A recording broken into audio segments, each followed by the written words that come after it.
How the hell did she get her hands on the manuscript anyway? I don't know. She's resourceful. I told you were too hard on her.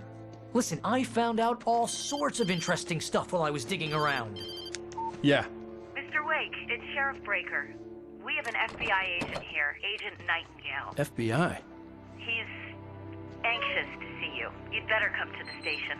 Okay, I'll be right over, Sheriff. Let's make this quick, huh? Help you folks? Name's Randolph. I'm the manager. We're looking for Rose. Works as a waitress down at the diner? Rose, sure. Nice girl. Who wants to know? I'm Alan Wake. The writer, huh? I heard on the radio you were busy. Well, I'll show you her trailer. That Rose, she's a nice girl. Always pays her rent on time. As I was saying, Al, I found all sorts of weird stuff from the local newspaper's archives. This place is crazy. Disappearances, mysterious deaths, urban legends come true, and, get this, most of this stuff takes place around Cauldron Lake. Well, you ain't wrong, mister. The Indians thought the lake was a doorway to the underworld. I'm the God-fearing type myself. I don't hold with that sort of thing. Yeah, okay.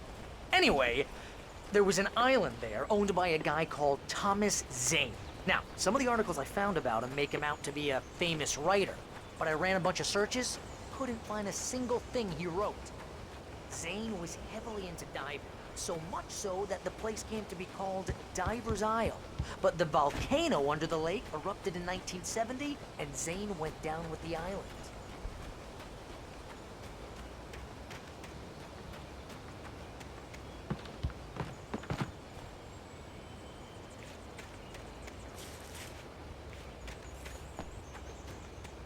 Come on, mister. I'll take you to Rose's trailer.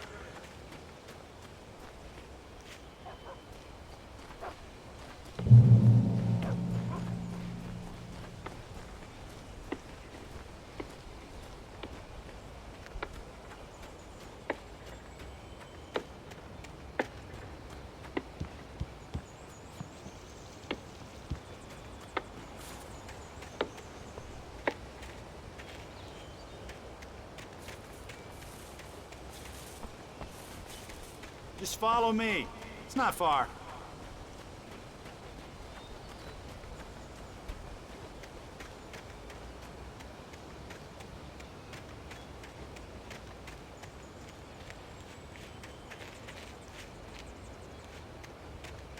Listen, I got things to do. This place don't run itself.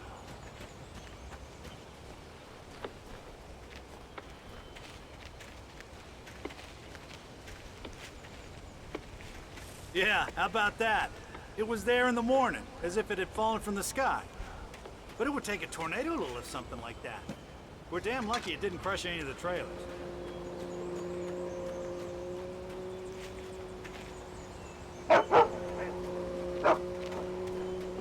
Oh, give me a break, mister. Can we just get a move on?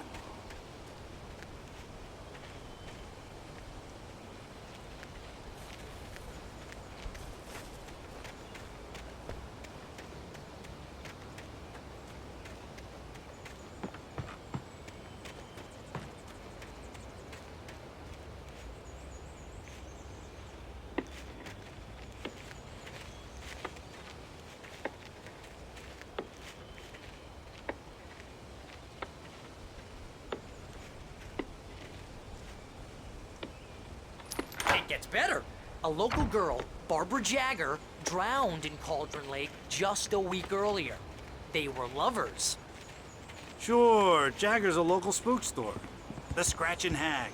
Comes for you in the dark. Childish stuff like that. Anyway, Al, I'm just getting to the best part. All of the articles about this stuff were written by Cynthia Weaver. I asked around, and she's that crazy bag lady you met. What, the lamp lady? She can be a little loopy, but she's not homeless or anything. Yeah, anyway, she knew both Jagger and Zane before they both died, and she had some kind of a breakdown.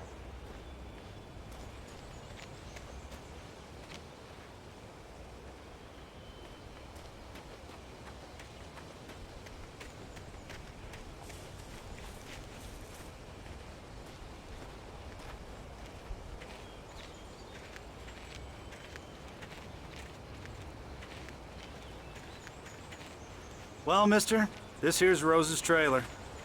You mind me asking what you want with her? We're just here to talk to her, pal.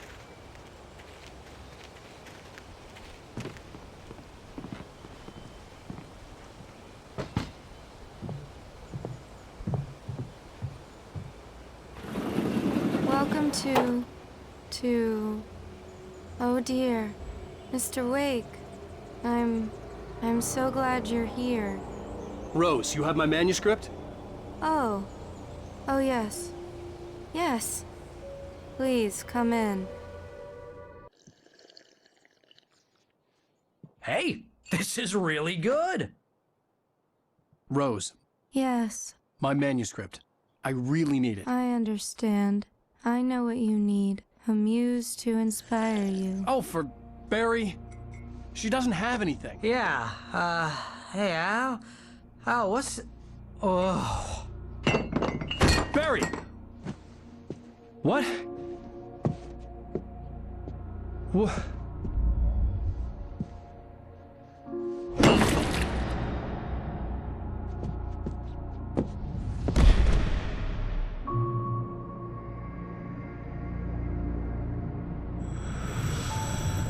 It's coming for you, hiding in my barber's skin. I'm too weak to stop it. You must turn the lights on. I promised I'd come visit you and your lovely wife. You must finish what you started. I insist. You must turn the lights on. Turn the light on. Back to work, boy.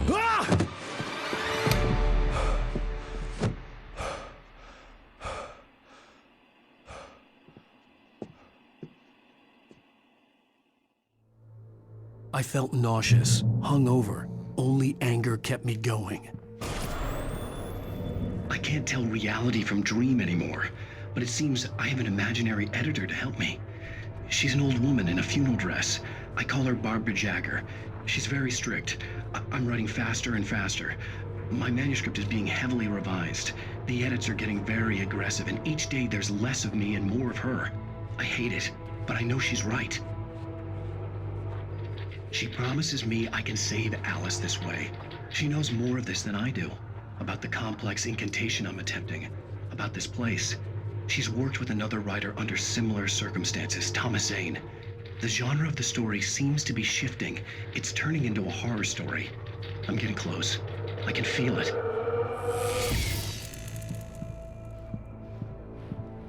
Rose took a day from me. I had less than 12 hours left to meet the kidnapper.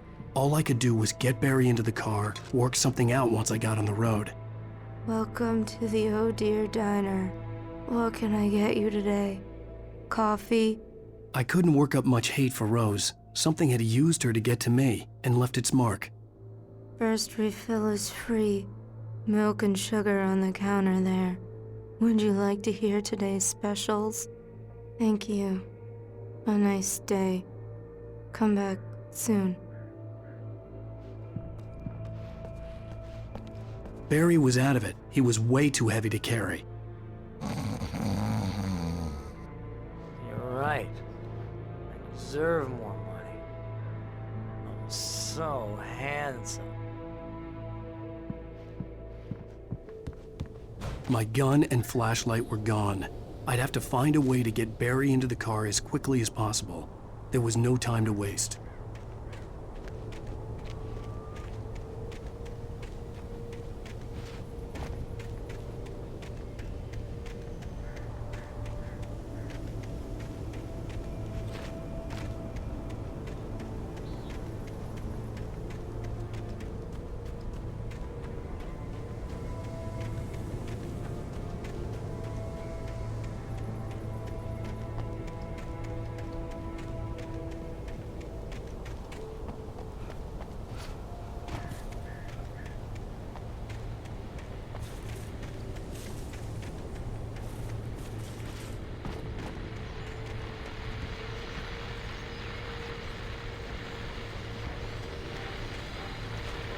I just stepped outside to catch a breath of fresh air. Let me tell you, The weather's getting heavy.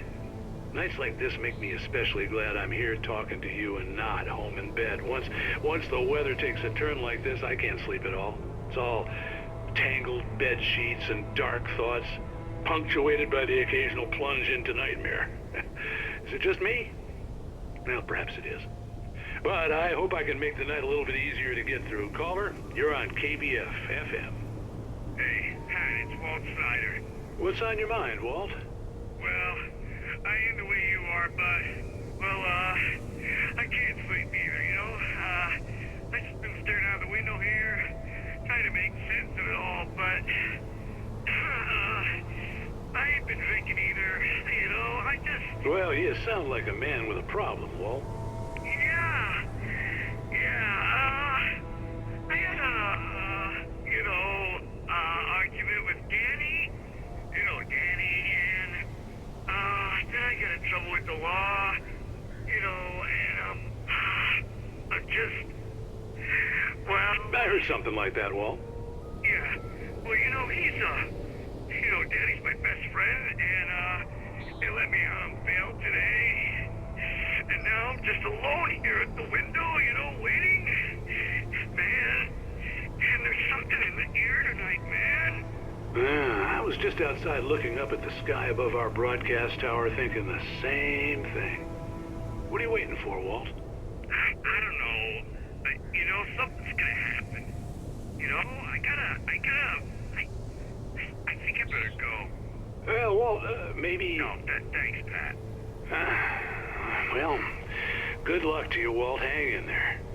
Let's take a little break, folks. This weather's really something else, huh?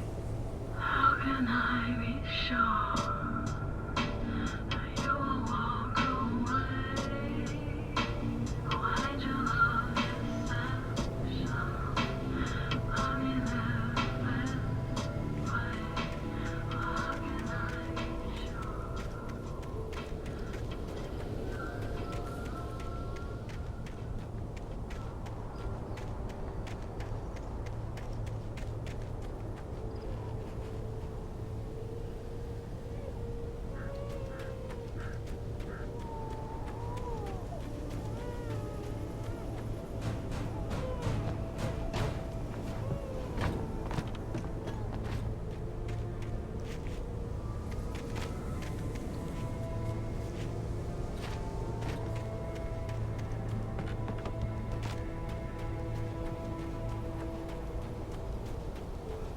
Oh, you're gonna get it now.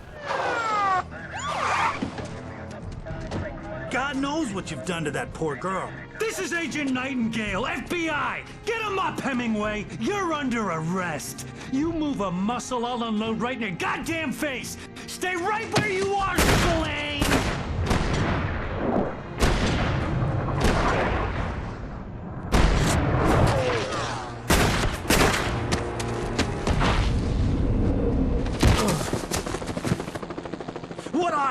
I'm standing right here, you goddamn maniac!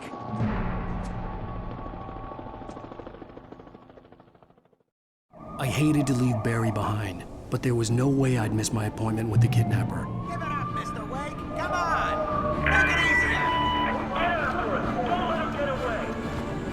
Move it! Move it! Move it! I'm having shots! Let him get away!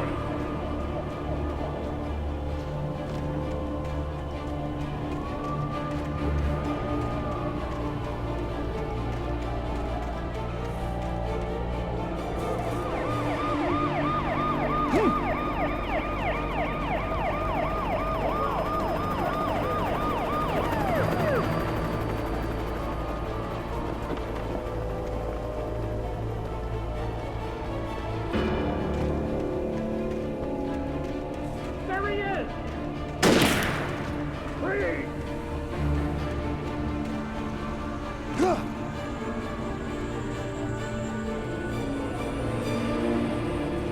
Okay, men, keep your eyes peeled. He's gonna try to make it through here.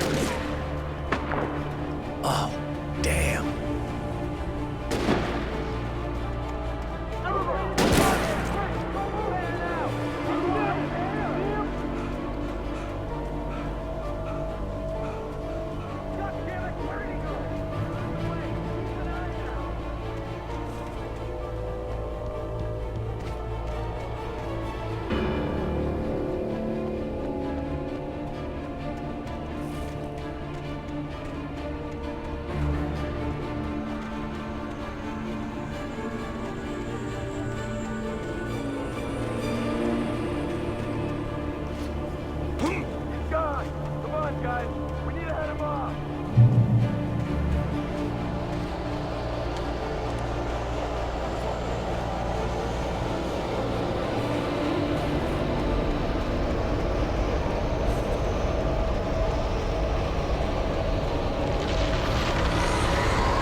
Agent Nightingale. I'm on my way.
This horror was everywhere I went, circling me. The cops didn't stand a chance. They were after a writer, not a monster.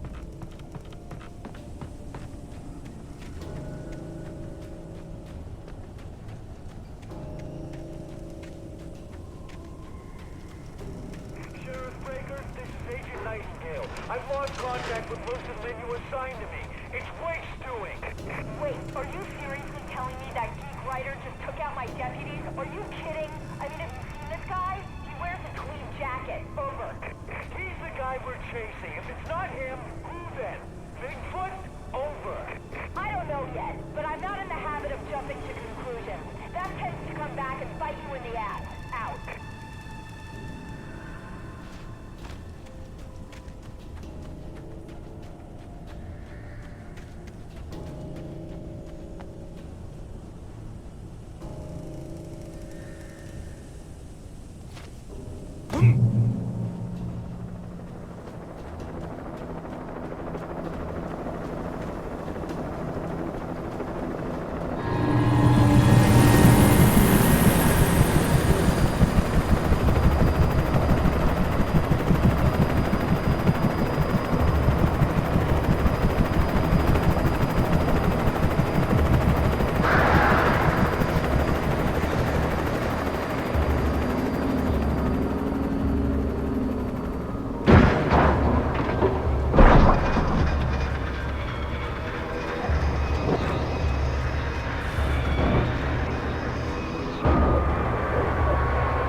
This is James. Mulligan Thornton, come in. Over.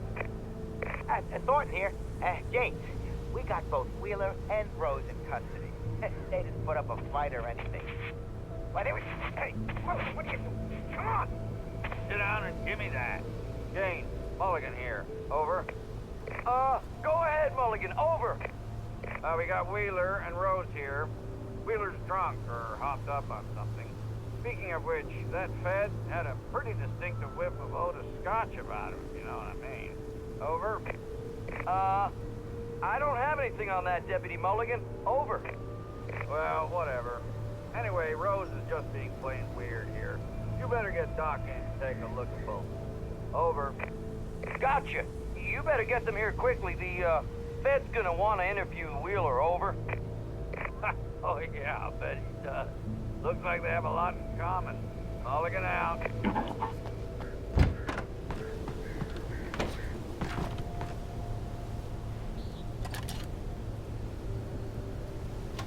I could see the lights of the radio station in the distance.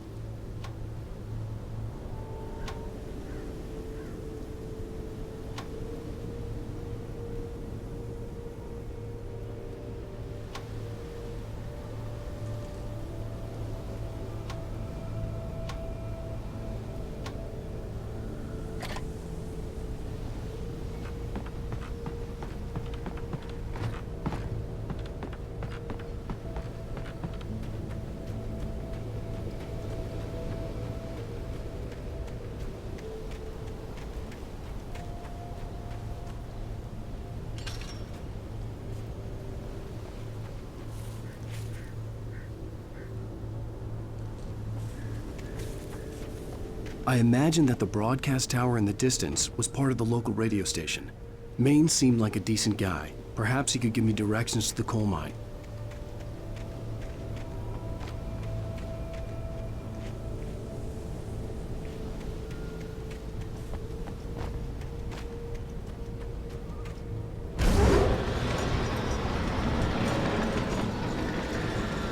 Unnatural shadows clung to the gate. The darkness that was after me was trying to stop me. I wouldn't get through without a light.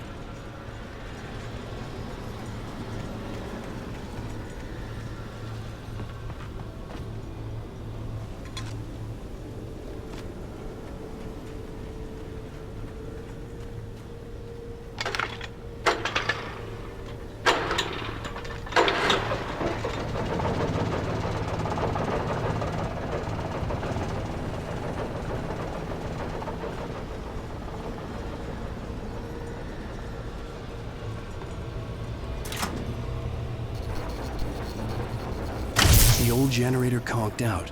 I'd have to see if I could fix it and try again.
It took me a moment to recognize the flashbang grenades.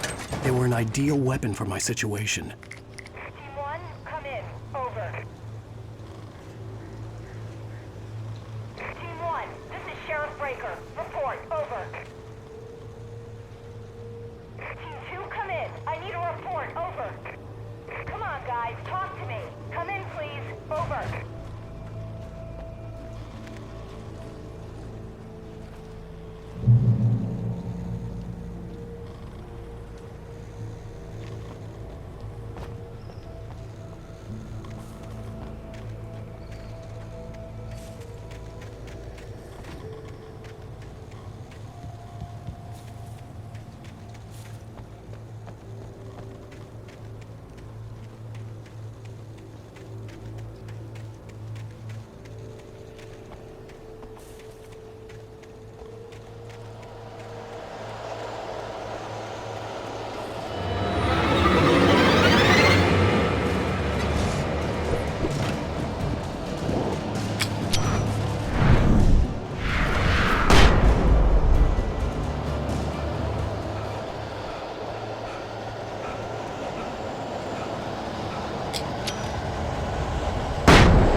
And here's another call. You're on KBFFM with Pat Maine. It's Milt Peabody, Pat. What's on your mind, Milt? Well, I live near the trailer park, Pat, and there's a big ruckus going on over there. Well, that's just up the road from me, too. What's going on, do you know? I don't know, but there's a bunch of police cars there, lots of sirens, a helicopter buzzing around, and I think I heard some gunshots. Gunshots? Yes, sir, like from a pistol. So can you find out what's going on? Because it's just next door and they're popping off guns there. They're still shooting? No, it was maybe 10, 15 minutes ago. It sounds serious, Pat. I'm telling you, it don't sound like no party. Well, I'm certainly going to give the station a call, Milt. Okay. You'll hear it here as soon as I hear from them.